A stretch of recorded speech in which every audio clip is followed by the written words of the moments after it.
Você tá comendo? Fala pro grupo do meu filho, fala. Batata doce. E o que mais? Suco de quê? Ai, o que eu tô fazendo? Suco de couve com limão. Com limão e açafrão. E mais o quê?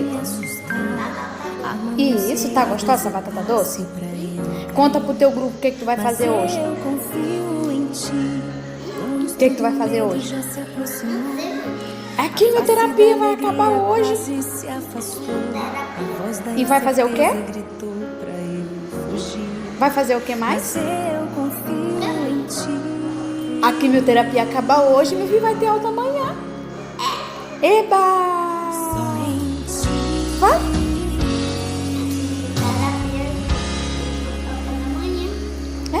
Ainda bem, graças a Deus, né? E quantos acessos meu filho fez? Fala pro grupo quantos acessos meu filho fez. Só 2, né?